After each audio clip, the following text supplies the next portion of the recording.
We start every meeting with a production horror story. A number of years ago, I was doing a commercial with a friend of mine. He was in charge, and I was helping him for a furniture company. We get to the shoot. The owner of the company insists that he has his kids in every single shot. Fine, whatever. Do the shoot, get back, he edits it all together. He sends the client a copy of it. The client says, I like it, but it's not, you're missing something. And he says, what? And he says, well, we've done our own soundtrack. Oh. And he says, okay, whatever, send it over. And the soundtrack was recorded in his living room with his wife playing piano and his 6-year-old daughter singing. Oh, oh God. And that is what made it onto the air. Now, just so you know, when you make something wonderful, you'll never see it again. When you make something horrible, it will live forever. That aired for, I swear to God, 4 years. That's the YouTube link. Yeah, I'm not going to do that to him. Welcome to San Diego Media Pros. Go to sandiegomediapros.org. That scared me. Like us on Facebook and check out my Twitter and stuff like that. If you go to the San Diego SDMediaPros.org website, you can click on a link to see our past meetings that we've recorded, like Jeff is doing tonight. We put them on the web so that members can go and see those things. Additionally, San Diego Media Pros, the international group, has worked out a lot of benefits for joining. Among them, you can get a discount at Drop, which are After Effects templates.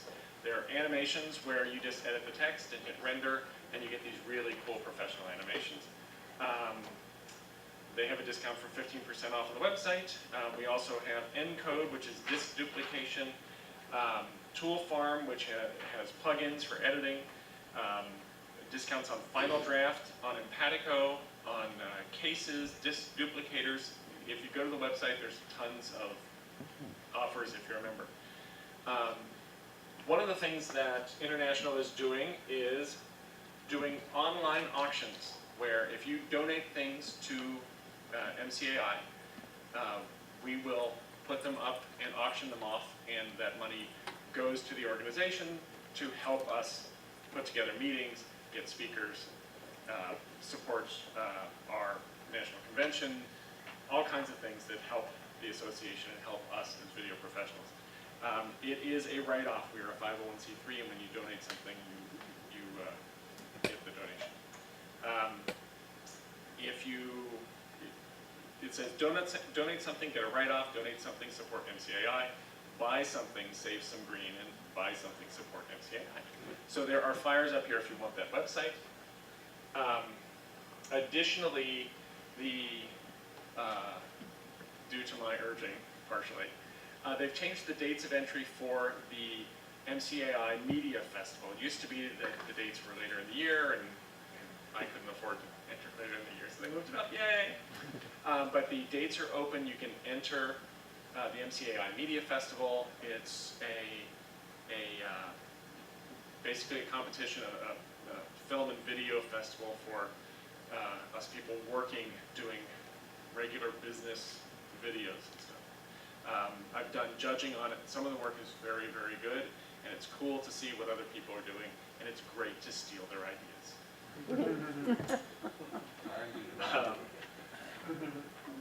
All of those links are all on the MCAI website. You just go to the top, there'll be a media festival link. Click on that, all the information. Under support MCAI, you can find the information on the online auction as well. It's the 46th Media Festival. 46th Media Festival. MCAI has been around for a long, long time, and we are proud of that history. We want to say thank you to some folks. We want to say thank you to Video Gear for being one of our big sponsors. Video Gear has been supporting not only us, but our whole community, and one of the things they're doing right now is putting together a directory of video people and resources. So go to the Video Gear website and fill out a form, and your name gets put in that directory, and it's available to people who are coming to San Diego and looking for people to hire, and people and things to buy, and all that stuff. I'd like to say thank you to Voice and Video for these monitors, for providing these monitors. It's very cool of them to just let us walk away with flat screens. I want to say thank you to the North County Media Center in Jefferson. Can you come up and a couple minutes on how awesome this place is? We've done this before, and I love the way that it changes from application to application. My name is Jefferson Drexler. I'm the general manager here at North County Media Center. And, you know, I guess our motto, what we really try to convey to each and every producer that comes our way, is our goal is to become your home for your productions. So we want to provide an environment, and as you go into our green room, I'm sure you'll notice it, where you'll feel at home. You can kick your shoes off, you can relax, and then you can get your crew going and get to work. And this is the type of kind of home that we are wanting to create here. On top of that, as Mike just said, we're extremely flexible. And so pretty much you name what you want to shoot, we'll make a way for your shoot to happen here.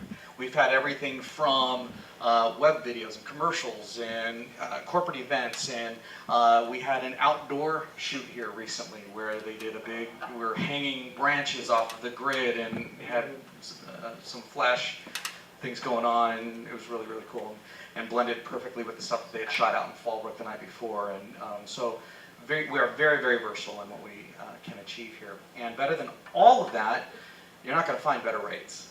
So, you know, for those of you who came from down south around the 8th, sorry about the traffic today. Typically around your production times, you're not going to hit that traffic, so you can avoid horrible traffic time, your budget won't be hit hard, and you can do whatever you want here, and we'll make you feel at home. So please, come and see me afterward. Love to give you a tour, show you around. We have audio facilities, post-production facilities, obviously a pretty significant sound stage, and best of all too, we also have a crew that lives, all of us live within 15 minutes of here, including, if you like him tonight, JT. If you don't like him, then we can always get in the other guys as well. But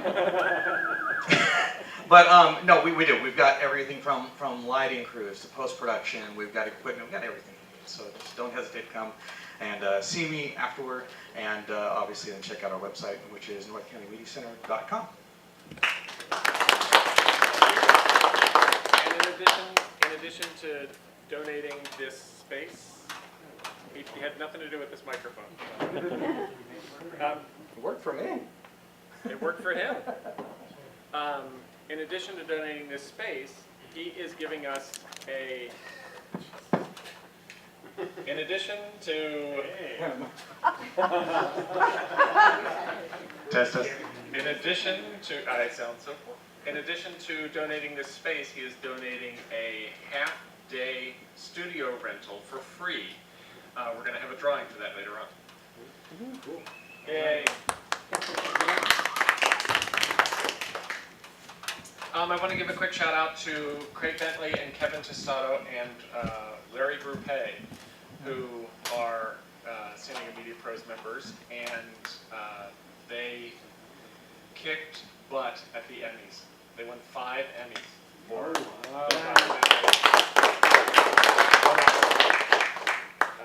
if you haven't seen the film, it's on. I think it's on Netflix, and it's a great film and a really fun watch.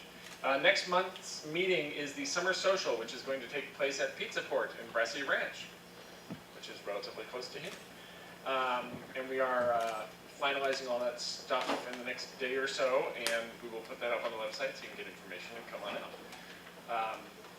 It's an excuse to drink beer. How far wrong can we go? Yay! And the hip pizza.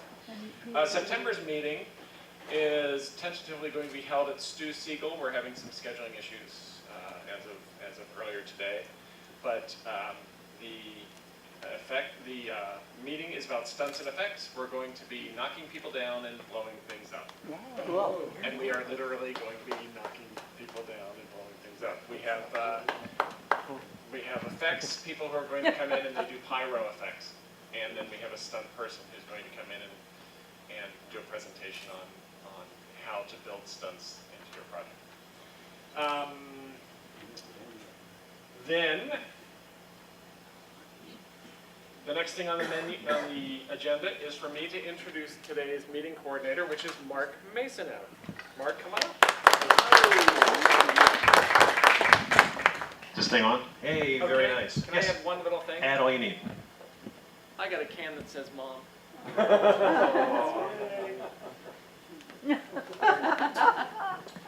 So welcome to tonight's meeting, Let's Get Lit, which is our game show attempt. It's always good to have some fun with meetings, and we're looking to have a little fun with this one. A little competition that's going to go on with our fine folks that you've read about, Mr. James Typer and Mr. Nicholas Berry. And we'll do that in just a few minutes. But first, I wanted to set the table a little bit, give you a kind of a brief and mostly accurate history of light, so you have an idea of what we're doing here. So, in general, in the beginning, God had said, "Let there be light," and there was, and it was great. It was big and bold, and twice a day it was golden. But it only worked half the day, and for God's boss, the producer, this wasn't going to cut it. So, then came fire. And it was pretty cool because you could use it all night. Trouble was, it only lasted as long as the thing that was burning. Now, there was a production company in Salem, Massachusetts that thought they had a solution, but the EPA shut them down. It didn't work so well. We then had a series of oil lamps, which were great. They were portable. They could work indoors, but tended to spill, and like PAs, they were not very bright. So, sorry guys, don't take anything personal. In 400 AD, the candle was invented, and that's a big step forward in lighting for two reasons. First, you could gang a whole bunch of candles together and got a lot more light. And second, you could scent them to mask the smell of the crew, which was always a great thing. It's a feature we still use today, as a matter of fact. The candle was a major step forward, as I had mentioned, because it helped bring outdoor activities inside, like footlights and Christmas trees. Coincidentally, is also the time the fire insurance industry began at the same time, so it's one of those things with candles. In 1792, gas came to the lighting world, and it was a cool concept, for it far surpassed candles since it was controllable and manageable, and by the mid-1880s, gas was everywhere. Plus, after a Mexican meal break, the crew could provide plenty of their own stuff, so it made it really great that way. Around this time, Thomas Drummond was credited with inventing the limelight. And this was an actual light, not just a place where directors like to live. It was literally a piece of lime that glowed brilliantly when heated by oxygen and hydrogen source. It was over 80 times brighter than any light burning at the time, and became the first light to burn bright enough to become a spotlight. Electricity and the light bulb arrived soon after the limelight, and this potent combination kick-started the lighting revolution.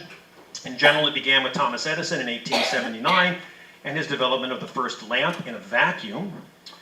Following that, argon, the gas in most incandescent lamps, was soon discovered, followed by neon, xenon, and every photographer and parking lot's favorite, the mercury vapor lamp. Tungsten soon replaced carbonized paper in 1907. The dimmer was invented in 1910. And the Fresnel lens in 1920.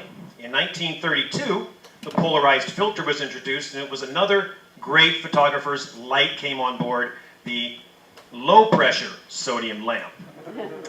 Following that was the LECO light, the PAR light, and the fluorescent lamp in the 1930s and 40s. In the 1960s, the halogen lamp was introduced, as were the ubiquitous light bulb jokes, such as, how many videographers does it take to screw in a light bulb?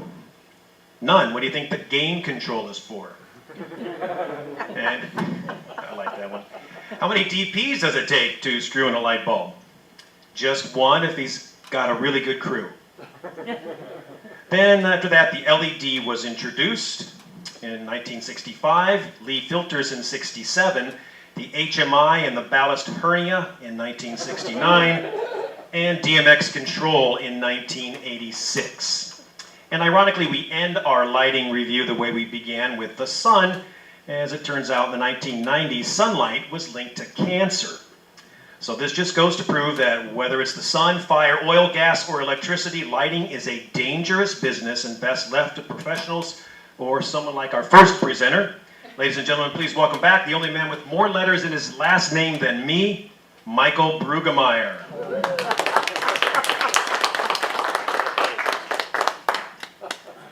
Hi.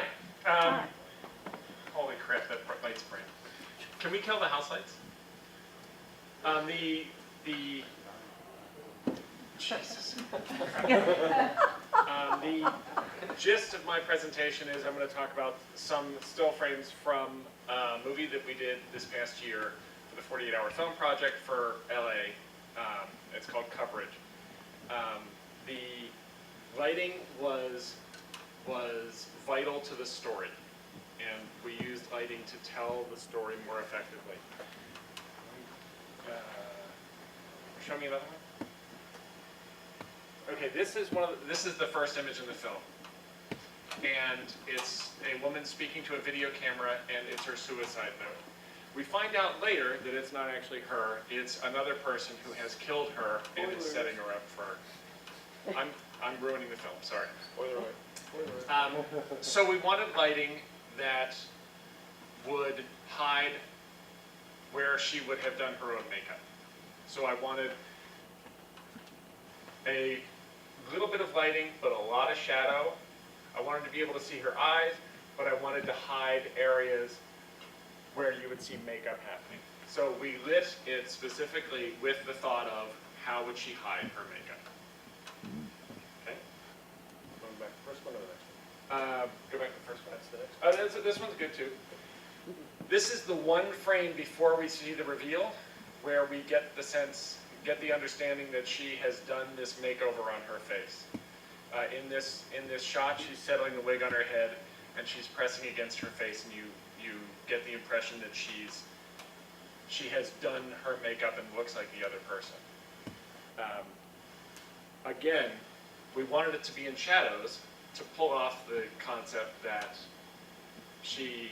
her makeup is, you can't really tell whether she's done her makeup or not.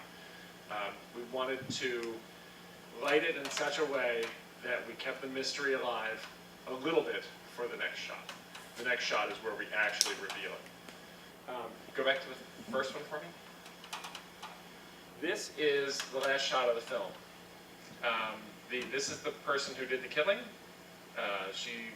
In the story, she's a cancer patient, so she has lost all her hair.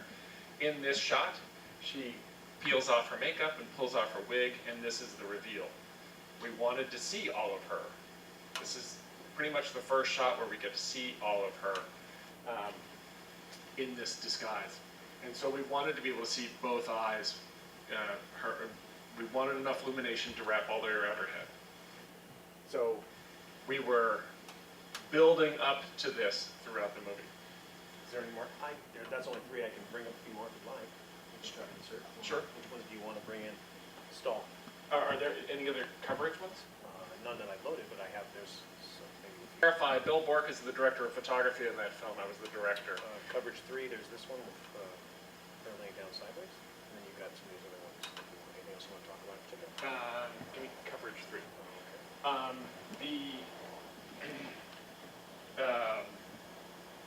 The purpose of tonight's meeting is to watch how people do the functional work of creating art. Okay, it's the communication work of creating something that ends up being an artistic element. So when we were talking about lighting on this movie, I'm talking to the director of photography, and sometimes I'm talking to the director of photography and the gaffer. And as a director, I'm saying, this is where we are in the story. This is how this moment should feel. This is how this is where we are in the art. This is how much I want to reveal. I'm not saying put up a 1K. I'm not saying we need more fill. I'm trying to get across the story concepts because I want them to use their art to make it come alive. And the reason we brought in JT and Nick tonight is because they're good examples of crew people who are artists. The reason our films are good is because we have a crew of people who are remarkably good at what they do, and it's not hardly me at all. It's a remarkable group of people who are all filmmakers, and that's what makes the art happen. This shot, we had to get a shot of her dead, and it pans up to see the other shot where we see the reveal. It was kind of a quick shot. We were running behind at that point, and the director of photography had gone home to feed his dogs and was on his way back at that point. The light that's on her face is coming from a table lamp at the edge of her bed, and she's laying on a table because I couldn't get the camera low enough to get this angle and still be able to tilt up to the rest of the shot. So we put her on a table, we put a lamp above her, and it's just an end table lamp. It's not a movie-making lamp. And basically wiggled it around until I got enough darkness over here to create texture, so it wasn't all front lit. But I wanted to make sure that I got that highlight in the eye so we could see it. And then we lit the end of the shot and did the camera. You want to comment on any other? Give a few more extra minutes if you wanted to talk about any other skills. Sure. There's one other cover face where we don't know it yet, but we're watching the killer transform herself into the killie, and we're doing that as best we can without revealing exactly what's happening. We want to see action. We want to get a sense of what's going on, but we don't want to give it away. So in this shot, we have a videotape of the villain playing on the TV in a loop. And that's the same one as before. That's okay. We have our killer practicing her makeup and doing her hair and prepping stuff to be able to get to the point where she can do the makeup to match the person on the TV screen.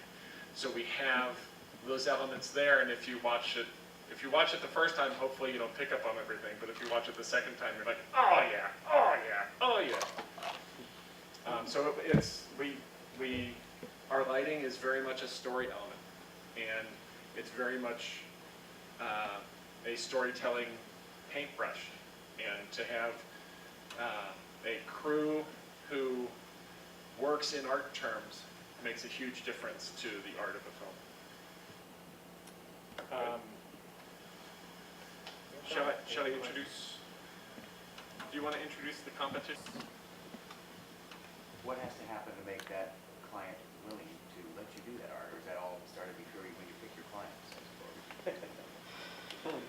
How do you broach the subject? It would like to take a little bit longer to get this work, and I'm guessing you had to deal with that negotiation. I've never even heard about that topic. The concept here is, how do you get a corporate client to be willing to take the extra time and effort to make something artistic? And quite honestly, the first time you do it, in my experience, I'll tell somebody, you know that piece that you really liked of mine? It took longer than just walking into a room and setting up. I can make this look really great. You're going to be really proud of it if I do. But if I just shoot it right now, it's going to look like anybody else. It's going to be kind of lame, and I'd like to make it better for you, and I can. I have the capability. Can I have the extra half an hour to make that happen? Can I rent that extra light kit? Can I hire 11,000 other people? Sometimes they say no. Usually they say a little tiny yes. Okay, look, take a few minutes extra, but we just don't have the time. We have a lot to accomplish today, or we only get this guy for another 5 minutes. I did a shoot at MasterCard a number of years ago where I'm shooting to get literally 20 minutes of his time. We go into his office and I light the thing and get the camera set up, and he comes in and he does this speech into the camera that he's memorized. And I told the producer I need to get a wide shot and a close-up just so I can edit, because he's gonna fumble through stuff and we need to be able to edit. She's like, sure. We do the wide shot, he's like, has this burliness to him.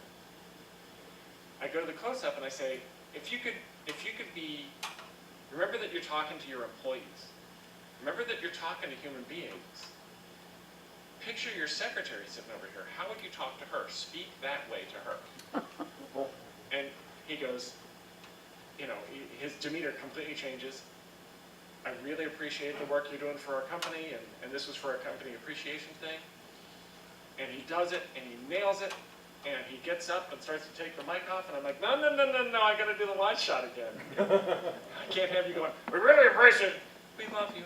And he was like, I don't have time for this. And I'm like, the video's gonna suck if it's all in the close-up. It'll take 2 minutes to do. It'll take 10 years off your life if you see it on screen edited. And I never got hired by the producer again, but the video turned out good. He did that do it over, he did do it over. He did it over, and the producer wanted this ring. Was the producer an in-house producer? No. Not naming names. No.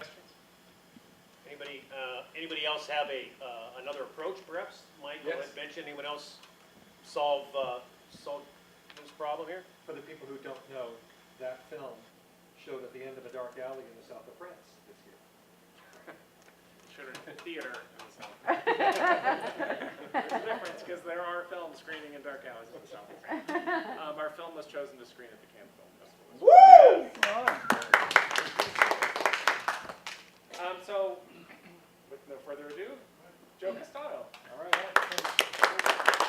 I'm not going to use this because the reason this isn't working is the guy who was supposed to configure the audio gear was about an hour late or so because of traffic. That happens to be me. I was doing other things, so I didn't get to do the audio gear properly, so that's why that's not working. So anyway, what we're going to do is San Diego Media Pro's version of Let's Make a Deal, and we're calling it Let's Get Lit. So you can see we split the studio into two sections here.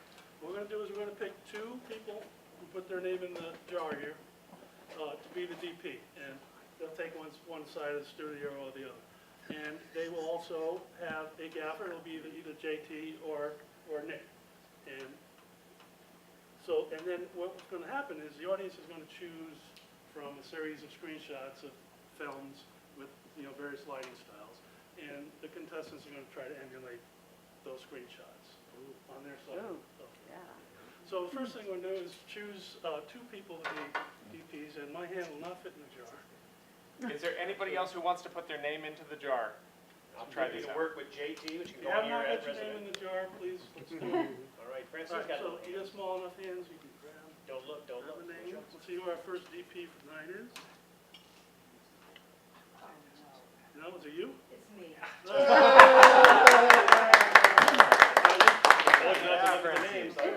Now you're picking your Really, is it? competition. Right, well, sure, perfect, because I was going to have the winner pick her competition, so how perfect is that? You have to pick your competition. There we go. Jerry Williams. Yeah, so Jerry. Heavy hitter. I'm gonna have to decline right There's now, no please. Jerry? Oh, Jerry's gonna decline. Yeah, I'm gonna have to decline right now. All right, all right. I don't, I would destroy everything. Okay. You- Robin Martin. All right, so Robin, Francine, come on up and join me up front here. Where was Rob? I'm here. Somebody else is going to have to Watch the levels over there. Yeah, let's Explain it to you. prefer not to be the Yeah, DP. that's what I'm trying to So say. choose another I'm name. still photographer. Choose another name.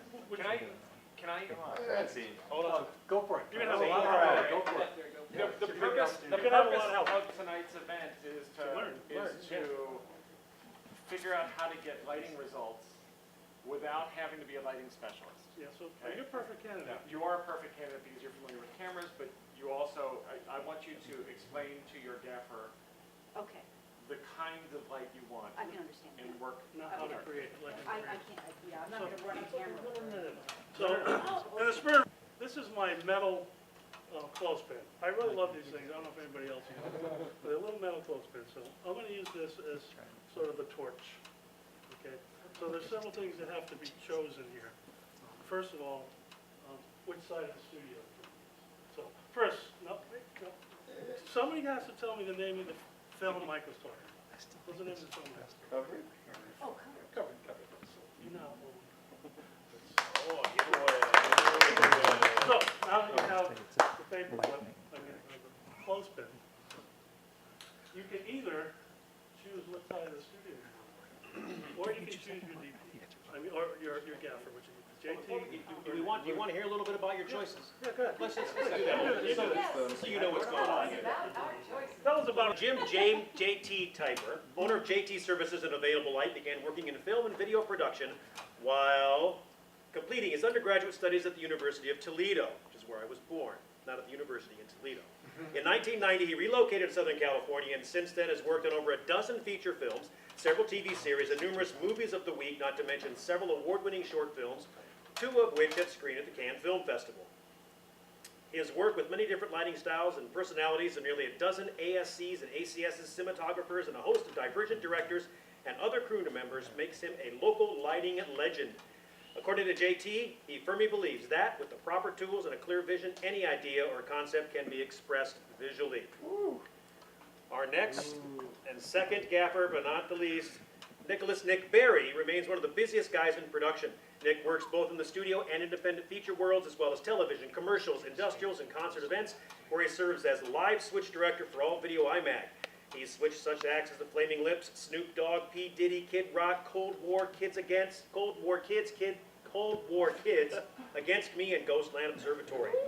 His credits as a gaffer, Best Boy or Electric, include numerous movies and TV series, including Bring It On, Nip Tuck, Fathom, The Antoine Fisher Story, Traffic, The Tiger Woods Story, Veronica Mars, Hunter, 18 Wheels of Justice, Splitsville, and many others spanning the gamut of genres and production formats. Nick's extensive work history has taught him to work fast and efficiently while maintaining a high level of quality regardless of the job. Those are your choices. I'm going to change the rules of the game. So you can choose to pick your gaffer, Okay. or you can keep the special. I'm gonna choose one. You're going to choose your gaffer, so you know. So you can choose your gaffer. Well, please. I'm gonna choose JT. 'Cause JT. he turned me into a 40s maven.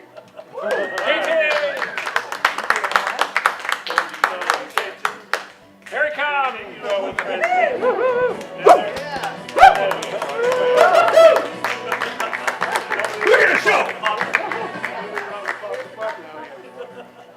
Oh, they're gonna appear, huh? Robin, get it. I want you to know I'm going to take this seriously. So now you have Nick as your. Nick Berry, come on down. Nick Berry, bring him on.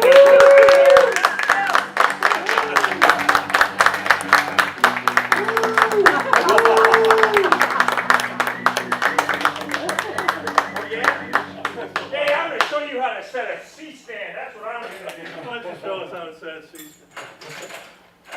So why Love those cute. Wow. Well, JT is setting his seat there.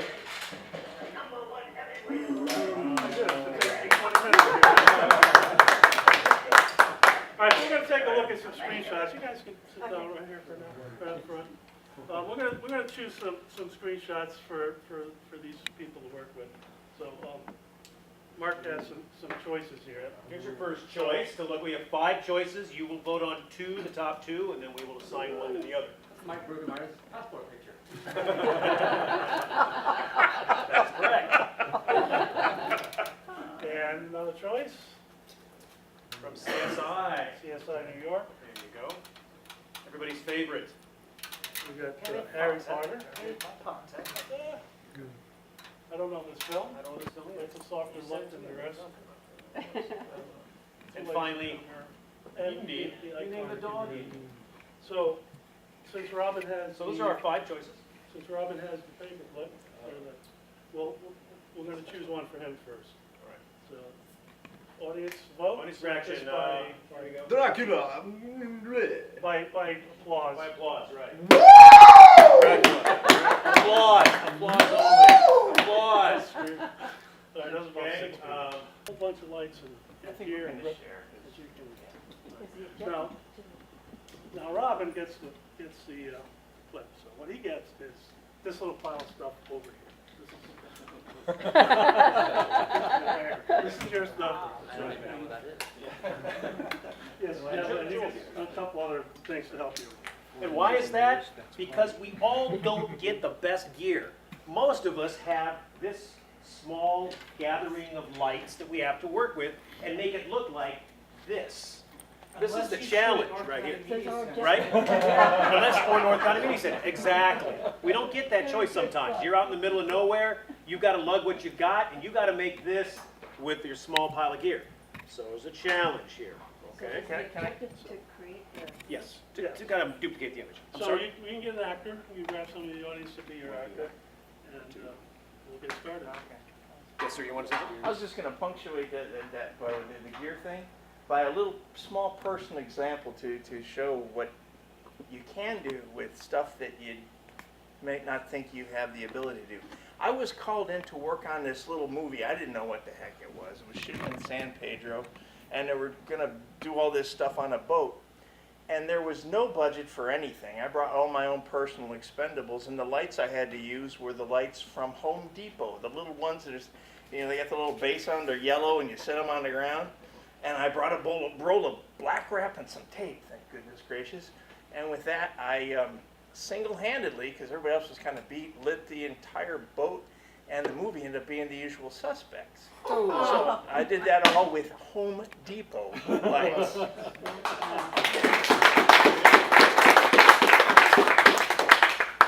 right, so do we have volunteers to be Dracula?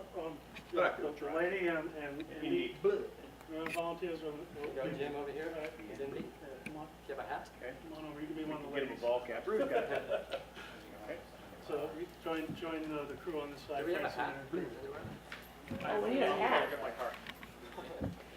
And folks, feel free to get up and come on over and get closer so you can watch the interaction. That's what this is about. We're gonna have your volunteer.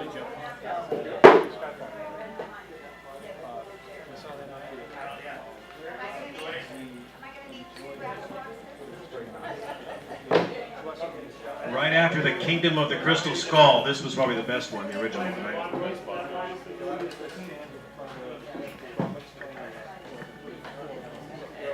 We'll want to pull a white balance once you guys get a light up. So if you get a light up, guys, let's pull a white balance so you know what you're lighting to.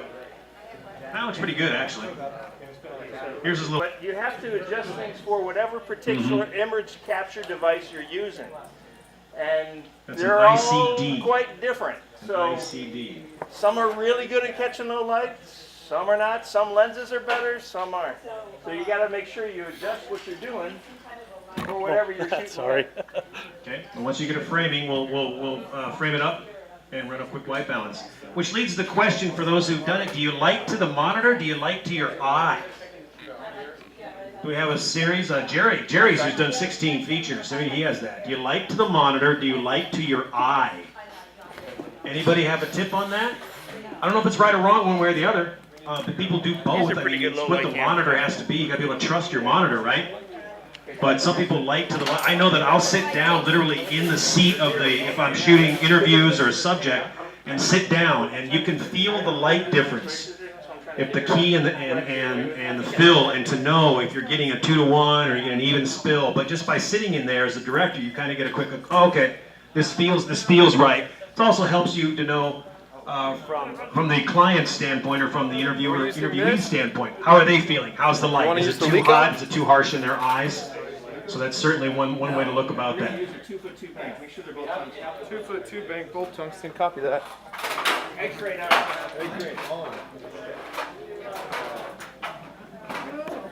Advantage, you'll notice when you have less gear to work with, you go faster. It's just the way it is. You have less choices, so you make decisions quickly because, hey, this is my key light. So You go quickly. You don't have nearly as many choices when you have 3 cars, but you have so many more opportunities, you know, when you have the larger kit. So obviously, you know, if you got the money and the time, it's a great thing to do if you want to bring in the kit or the larger gear. It's great. You have the crew to be able to do that because you have so many more options. But you know, you demonstrated right here. We're almost at that at that light look right now with the small kit. So keep that in mind. Keep that in mind. The light has no dimmer. So you're up against no dimmer on the light, and no space, which is something you run into all the time when you're shooting, especially in a corporate world, in an environment. You don't have space, you don't have a dimmer, so you just knock it down. So he's got more what we call schmutz in front of the light there, all kinds of schmutz going on, which is great. So in the same amount of space, he's knocking down the light to where it needs to be. You know, so you could also iris, but that changes so many more things. You're messing with your iris as well, and you're messing with your iris and your gain.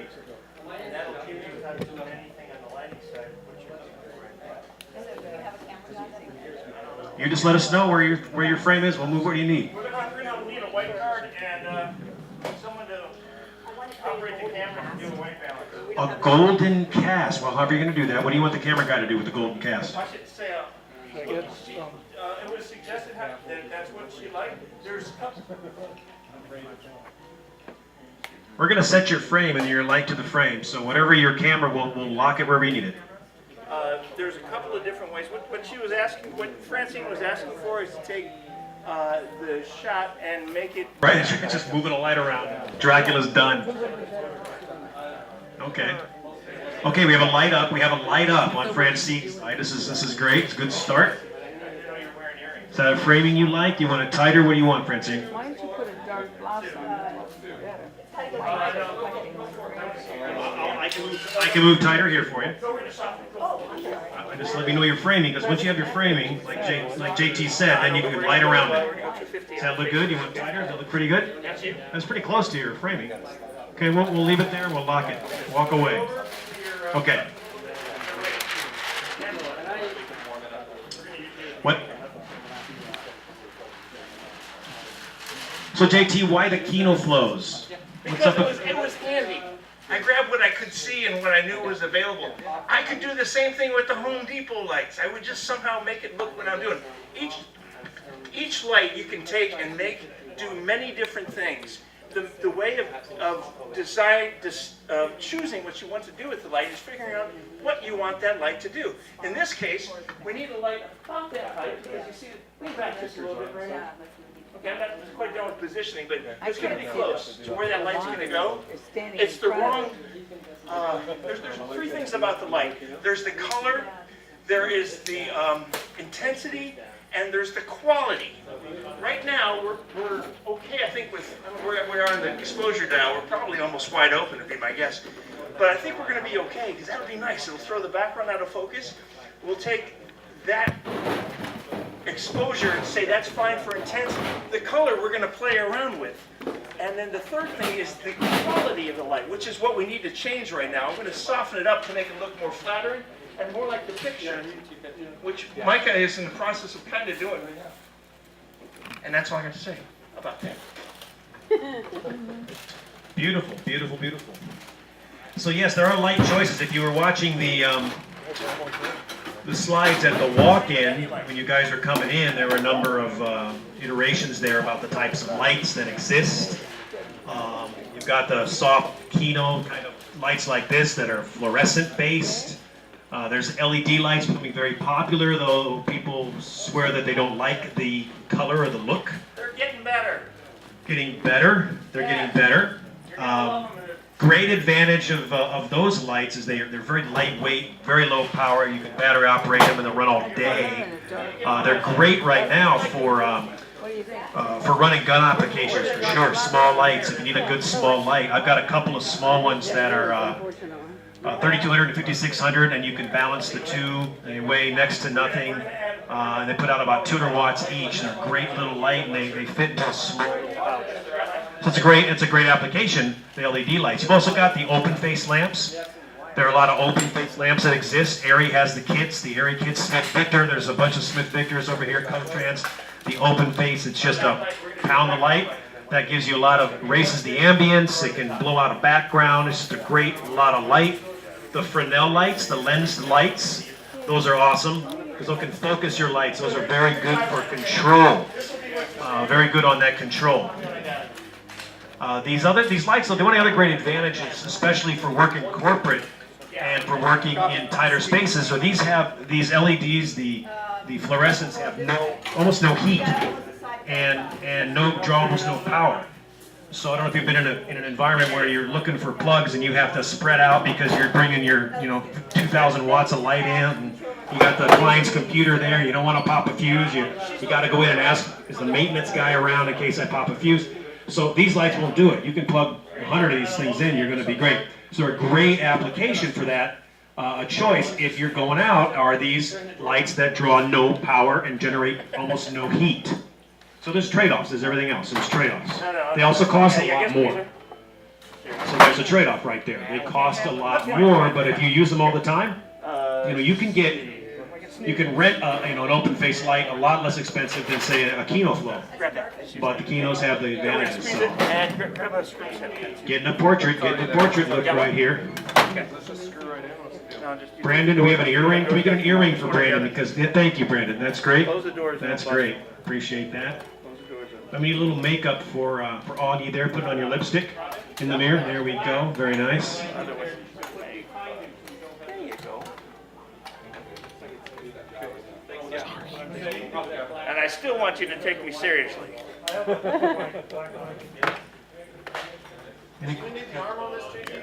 Pardon? Okay. Oh, wait, so that's wide open? That's wide open. Yeah, we've got down a little bit. I got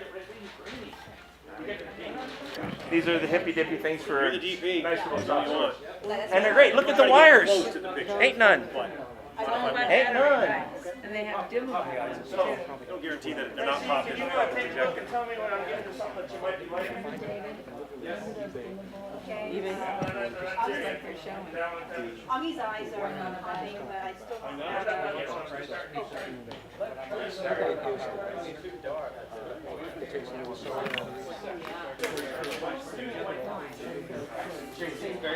To get that amber look, she probably wants to white on No, yeah.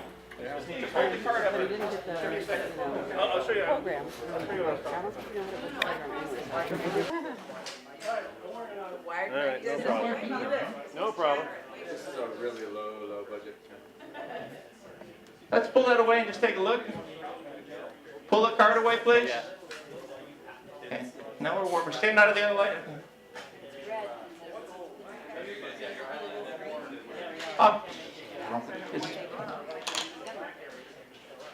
Okay, so let's go back to the just white balance without anything, and then I'm gonna show an alternate because it's not achieving the results that's making my director happy. So let's try a different one. gold. I want gold, not red. We all want. Blue makes it cooler, and orange makes it warmer. Okay, where are they going? These are going to go in front of that light. You're going to audition, I think, the half first. This is also quarter. We may end up using the combo of the both. This is for the team.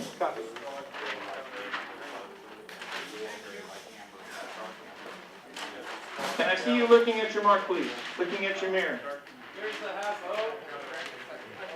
Oh, right. Made by L'Oreal? Not by L'Oreal, by GAM. What they're used is for like models and stuff to, depending on their skin tone, there's all kinds of different colors depending on the ethnicity of the person doing it. And they're really sweet. Watch, I bet you. So you're gonna go with the 3/4, right, Micah? You guys want that? Yes, please. We're gonna add something else to it though, so don't get too settled. Okay, good, because I'm missing. Now I need a house. We have our house light. We don't want the house light on our side. No, never mind. I can flag it. You got to be self-contained. Hold on, boys and girls. There we go. There you go. One of the cheapest things you can get for your kit, right here. Plus they make a great toy. You can clip them on your crew without them looking. Right there. And I'm feeling that maybe I'm listening to, I'm not doing what I'm supposed to be doing here, and that is work with existing tools. I'm pulling out the fancy stuff because, goodness gracious, I have it. Which is really tempting when you got it, you know, to actually use it. So, yeah, aiming at him though, point down his toes. Let's give it more square.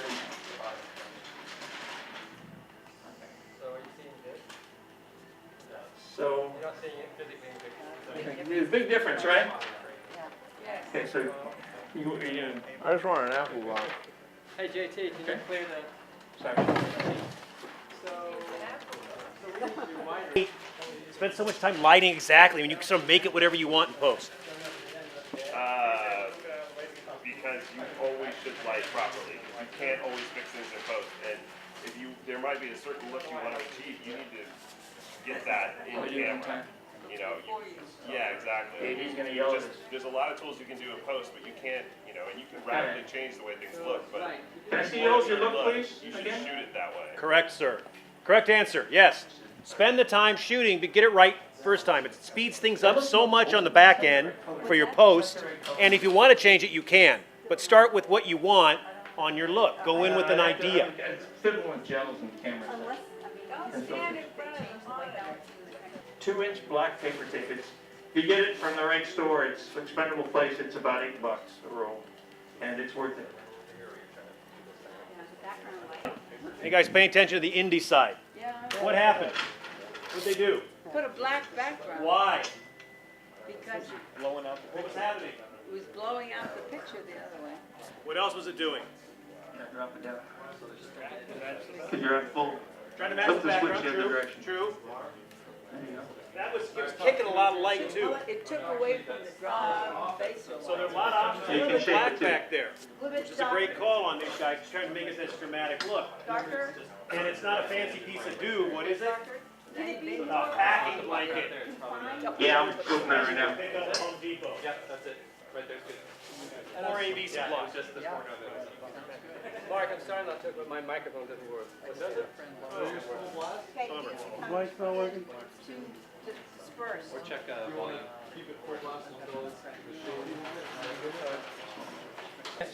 Five, 4, 3, No more salt. 2, No more 1. salt. All right, lights down. Back away from the lighting instrument. Okay, you're fired. What happened to the light? Where'd he go? Okay, there he is. Oh, that scared me.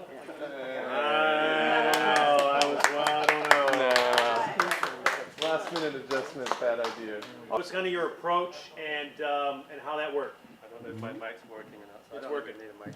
Do you want to go first? Or? Sure. So in trying to recreate the shot, we took a look at where we could tell the lighting was coming from, what color, hard or soft, and did our best with our tools at hand to reproduce that.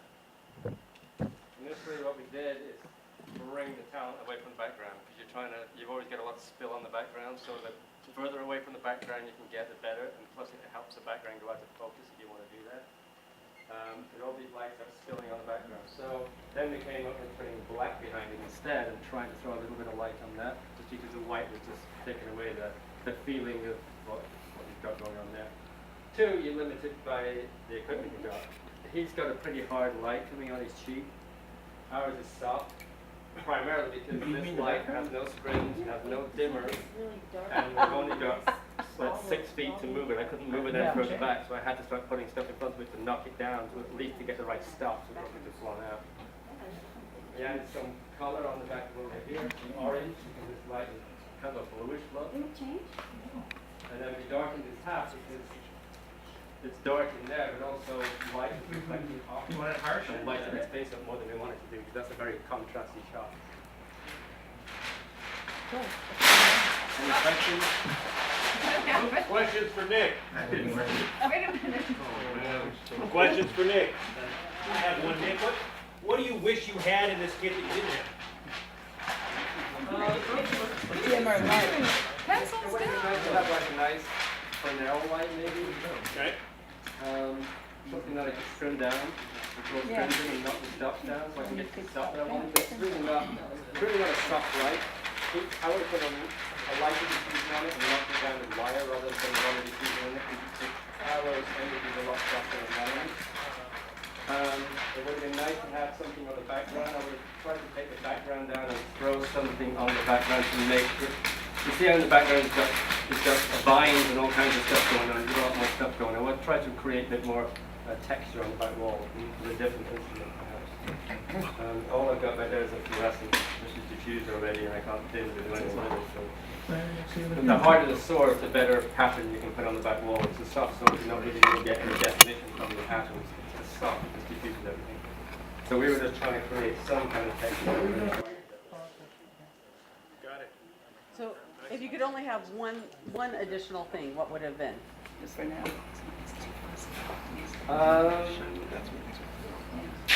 Good question.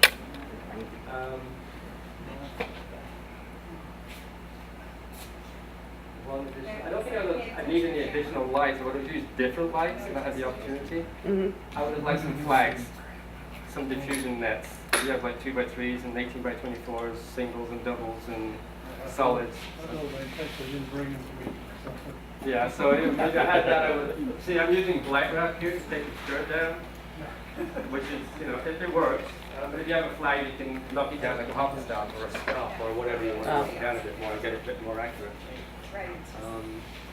And then you just, it's about working with the instruments you've got. You know, you can't make excuses. You just got to go, hey, this is what you've got, and make it work. So. And if you didn't see that picture and you saw this picture, you'd probably go, oh, that's okay. Right, that's believable. But I'm competing with Harrison Ford. Multi-million dollars. Yes.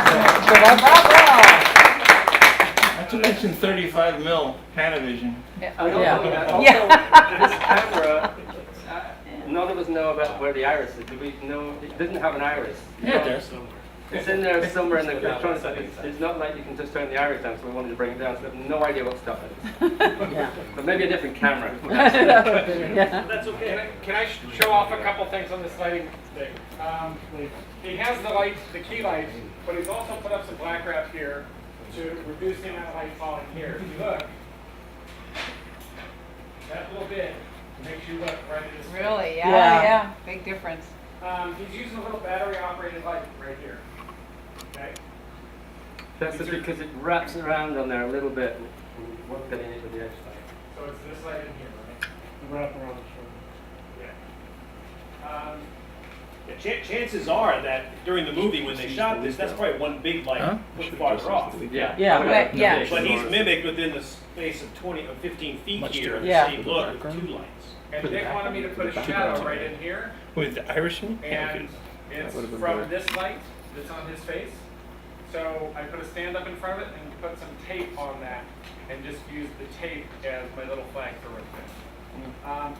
Nick has put these kind of clip lights. The background lights are just like Home Depot. Home Depot clip lights, right? Bouncing into a silver-sided piece of styrofoam. Also that you get at Home Depot. To put this lighting back here. Okay? Yep. It doesn't shine an even light, it will break it up and make it look a bit specular. And that's kind of what's going on back there. Just trying to make a bit more contrast on it. Not contrast, but texture on the back wall. Right. And then this whole, the key light, the biggest thing about the rig here is blocking the light from everything else. Because it's the biggest source of light we have, and we have our source of light, but we wanted to stop it from bouncing into the background and bouncing into the camera. So, and that's the grip world. Grips are taking all the light away where you don't want it. and for each light that we set up, we want a flag blocking it from the camera, because lens flare, you hardly ever notice it on the monitor until you're watching it on the screen. And this should really be solid, because this is actually throwing some light probably onto there that we don't want. But if we turn it around, we could put it all over the background. Can you pull it quick so they can see the lens like this? Just turn it off. See it pop in the top left corner. All of a sudden it just gets soft and we lose contrast effects. See that glow in the upper left? Well, good job.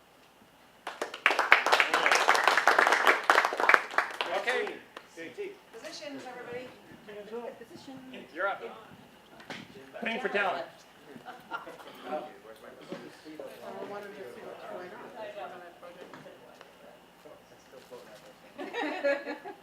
Okay.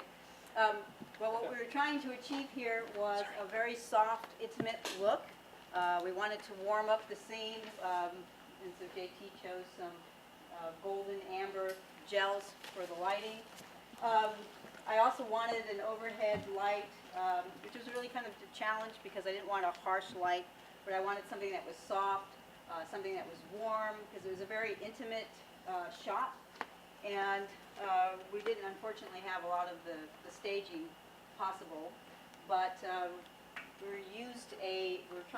was trying to get a nice shadow in through here to make this kind of more intimate. I wanted to bring the eyes out also because they seem very flat in the picture, so we used a twinkle light to make them look a little bit more animated and a little bit more real. But our biggest challenge was trying to get that warm amber golden feel. So I don't know whether that's an internal white balance thing because I don't shoot a video camera. If this was a still camera, I would know exactly what to do. I also wanted it to be diffused, and I didn't know how to create a diffused look because on a still camera you have a filter. So I don't know how that works. So I really wanted this sense of diffusement, this soft side light coming through. For me, this is still a little too harsh, the overhead lighting. If I were going to actually light this in the film, it would have been a much softer, more dramatic, not like film noir, but something a little bit more dramatic than what's here. The main struggle for me was being able to get the right color, temperature feel, because I think that's the whole shot. And then that soft, diffused look. And that was the question I had earlier was, do you do that on the set or do you color balance your whole film? I mean, as a gaffer, what would you do? Would you?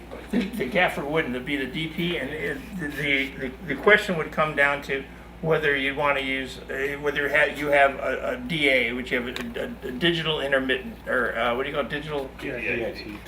Pardon? No, not DIT, not DIT. Huh?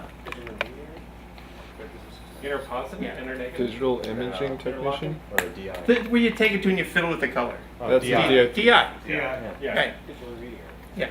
So JT, why don't you tell them about some... Well, so because right now the color, obviously, for this bit was probably set from a palette that was chosen even before they rolled a single frame of film. And they would figure out what color they would want and how to get that, and that would be the look that they would use for whatever scenes that matched the mood for that look. I'm afraid that even though I do have a bunch of stuff here, it's not exactly what we needed to match that look. Mostly, I believe that was done with in-camera stuff, filters in camera, or done later in post. And the look here is, it is more toppy than we have here, but this is more flattering look. It's not as harsh as you see at her top of her forehead is. And what we did is, there is no real twinkle in the shots that we got going on. And it's not as flat as that, but this adds a little twinkle to the eyes and flattens it out enough, but it makes it a little more alive and a little more flatter. As you see that there's actually practicals in the shot, and the reason it's probably the harshness level that it is the little lights that are around the side probably are the whole makeup lights that go around the entire mirror that we are being in this shot. We are the mirror. Or right next to the mirror, wherever they're looking is at the mirror. So that the look comes from the actual practicals in the shot.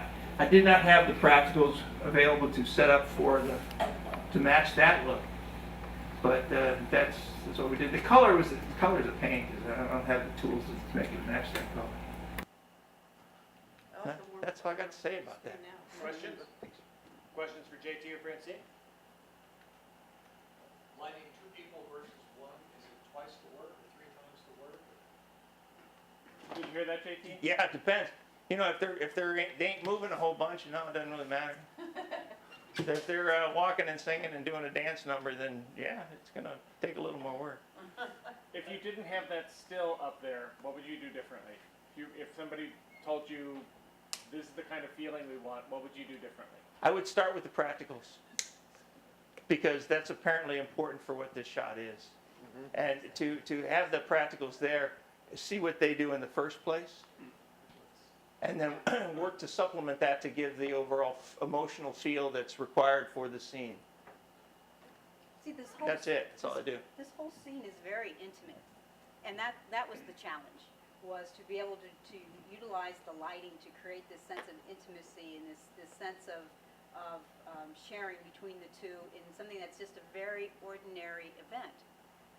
And that was the real challenge, was trying to create that dramatic lighting, but without the harshness. To me, this is lit too harshly, and it takes away. So if I were not trying to match this scene, it would be much more subdued lighting, more diffused, and more shadows and highlights, and it creates that drama and that sense of storytelling. That's, to me, there's a lot of story going on in here, and trying to match this particular shot, I just didn't think that was going to be able to be accomplished. So I failed, is what you're saying. No, So, no, not with what you had. So- Nor would I have wanted to match that shot. So I think I should present this to Nick Berry. What do you think? I'm asking you a question. I think yours is beautiful. What would you do with different, if you had mixed ethnicities in there? Ooh, good question. Great question. Wardrobe is also crucial. Like Yeah. a German or Yes. Great question. I'm talking about two different, different skin colors. Significant. Protestant or Catholic? What did you do when we did Casablanca? When we had Merrick and myself, when we did Casablanca? I used the eyeball in the monitor and I lit to expose for his skin. That was different. I was shooting for a harsh look. It was hard lighting. We did this bit with Casablanca to show kids how a scene actually is lit, and we recreated the scene. Francine was in it. She was playing the piano, and she's in the background. And if you didn't know, she's a white female, and she's playing the character that in the film is a black gentleman. And Rick, who is the Humphrey Bogart character, was played by a black gentleman. We were a little confused. So it was a little bit of a little twist. So for that, I lit it as a film noir piece and adjusted the exposure with help of the wardrobe choice, the set pieces, and knowing his complexion, lighting for him, and it came out pretty good. It's beautiful. Can I do a quick walkthrough over here so people can understand what we're talking about? So the key light is a 2-foot, 2-bank Pinot flow. They have 2 layers of diffusion in front of it. One layer of the diffusion is a fairly heavy diffusion, and then the other one looks like a It's half CTO and a cosmetic gel.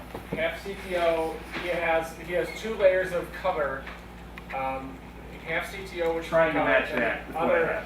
the other layer is a diffusion with color in it, and CTO cosmetic. He has both lights on, and they are tungsten. This is a small LED light, and it looks like it's tungsten as well, I'm going to guess. And then we have a little Area 250 on a 150 dimmer, 150 on a dimmer, and that's just from the top light in the background. And Yeah, we could have done a way better job with that. black rat snoot on it. Simple and beautiful. Can I make one comment? Please. It appears that on set, it's much warm. The lighting's much warmer than on the monitor. Yeah. Just as a comment. Yeah. Yeah. I was having a real hard time matching that. That's a tough color to match. But it's funny that on set, you're much closer than you are on the monitor. Yeah. Yeah. Eyeballs looking at set matches that much better than, there's something on the camera. I would like to point out other things. I know besides that Harrison Ford is not Jim Staler. Harrison Ford only wishes he was Jim Staler. But these were captured by, I'm pretty sure both of these were captured by 35mm Panaflex cameras. And these are not.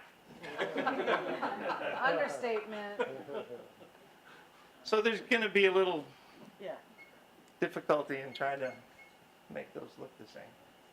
Great, this has been wonderful. Yeah, it's fascinating. All right, any final questions, thoughts, anything? I had a blast. Thank you for your patience. No, that's great. Cool. That was great. Do we get some overheads? Yeah, let's turn on the house lights. Please feel free to walk around and check out the lighting and Extra hard, perfect. One of those is a women's t-shirt, so. Is that a? One of them is a women's t-shirt. Oh, better hold it. Look at the collar. No, it says on the tag. I think that was Another This stage is available for rent, by the way, and we do some really cool stuff here. And another USB charger, 696301. Hey. Winner!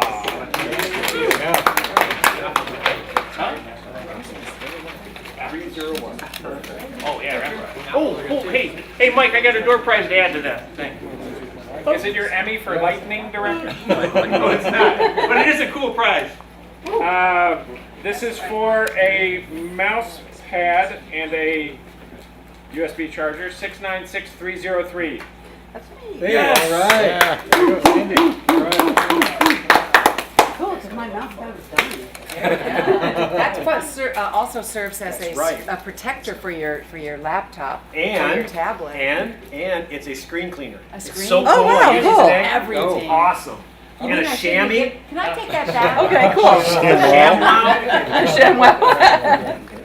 For the Adobe Pen and a mouse pad, 695405. Keep going. He's got them. He's already has He's them. got 100 of them. Another.